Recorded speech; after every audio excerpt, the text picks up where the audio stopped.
Shampoo Z Buffy was good as happening. It's your boy Abutii. I'm back with another video. I hope you guys are good. I hope you guys are well and happy and blessed. So a lot has been happening lately in the political spectrum, and much of it is based on the concept that GNU, Government of National Unity, and what doesn't sit well with me is the fact that it seems like this genuine thing is only about ANC and DA. That is what is not sitting well with me.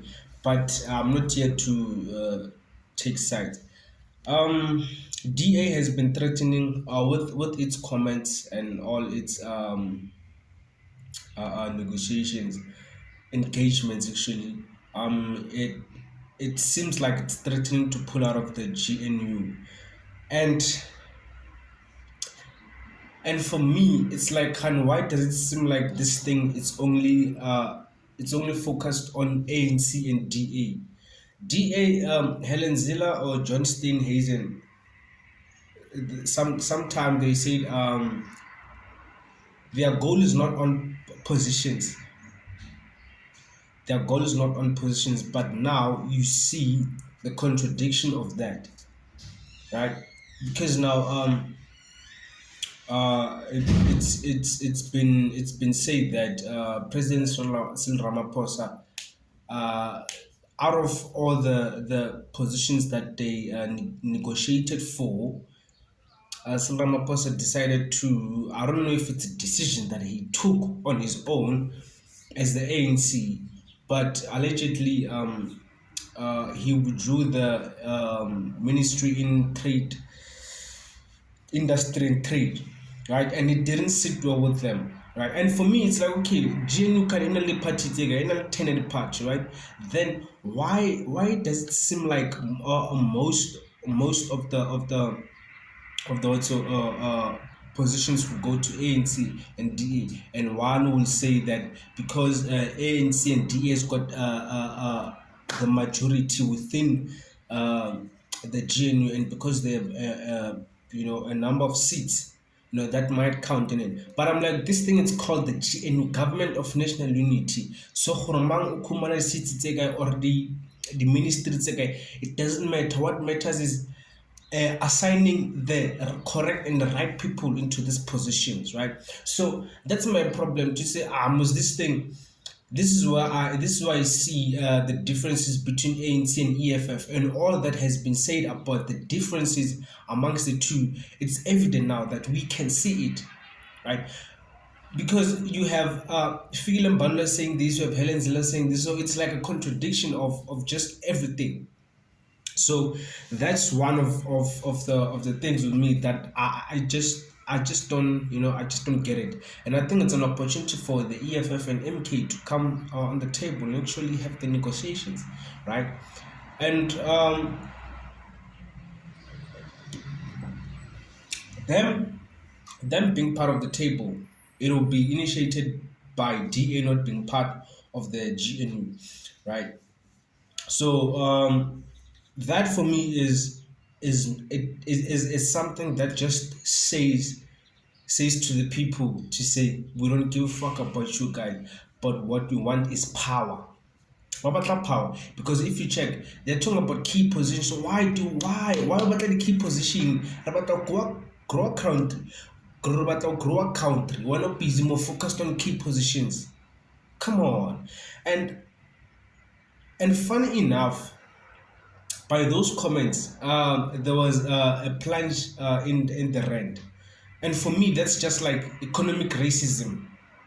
This is where racism comes in, right? You might criticize me, you might say this and that, but for the fact that our economy is based so much on what the DA decides, for me, it's just racism on its own, because what it says is that it caters for the white minority. I mean, DA, because the DA it's a white party, right? And if the economy is gonna react based on what the DA does, then we've got racism on another level. Then we've got racism on another level, because if the rent plunges, against the dollar, the pound, and the euro, then which means the prices are likely to increase, and the prices increasing affecting economy, really not just economy but our social life, us as people, that affect them, right? And then but if it's about this is a democracy, what type of a democracy where you have an economy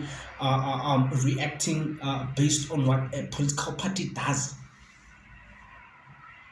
There's no democracy for me then, right?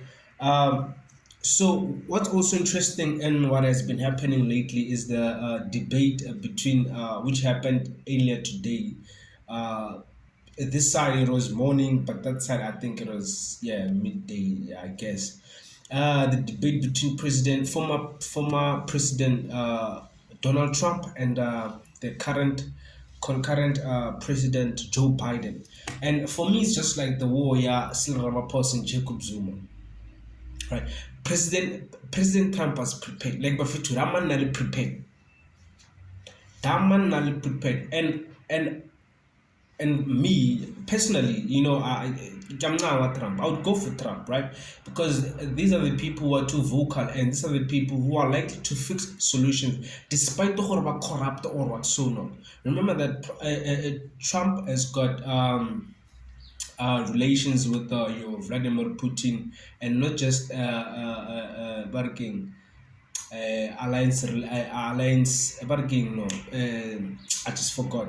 But it's more of like a personal relationship. So it's easy for him to go about settling the war that is taking place now. And because President Trump is a diverse person. That person is an entrepreneur, a business person. So he probably knows the benefits of socializing and getting to connect and network with people, right? Outside of your normal uh, residing area.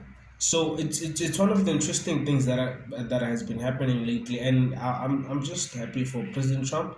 I think it's chance to take presidency, and I think he's gonna be elected. That's what I think. So coming coming to South Africa, coming back to South Africa, uh, this thing at GNU, guys.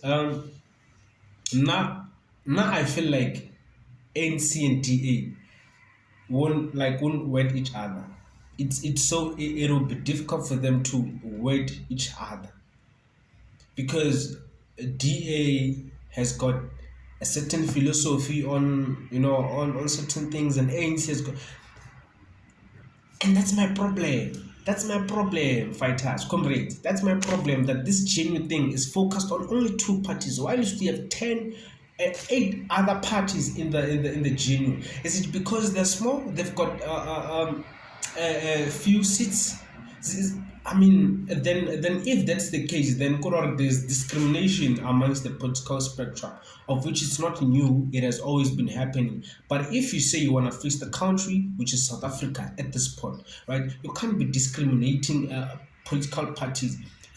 Because it happens that to find that those political parties have got people, effective working people who can do the job, compared to your ANC and your DA.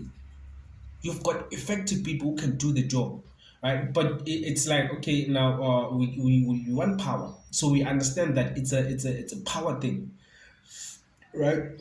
So a lot is happening, and a lot is still gonna happen as our president. We still are waiting for him to announce the cabinet. It's gonna be a drama. It's gonna be a long days and long weeks for President Cyril Ramaphosa, because all eyes on him, all eyes and ears on him. Remember, right? We're waiting to see, and it seems like some of the because I did a video last time where I also read out the names of the some of the cabinet ministers. By the way, the list was leaked. I'm not sure if it's valid or not, but it seems like some of the positions, some of the names are correct in terms of the political parties, because I hear that some ministries that have been allocated to the DA based on the negotiations that they had, right? So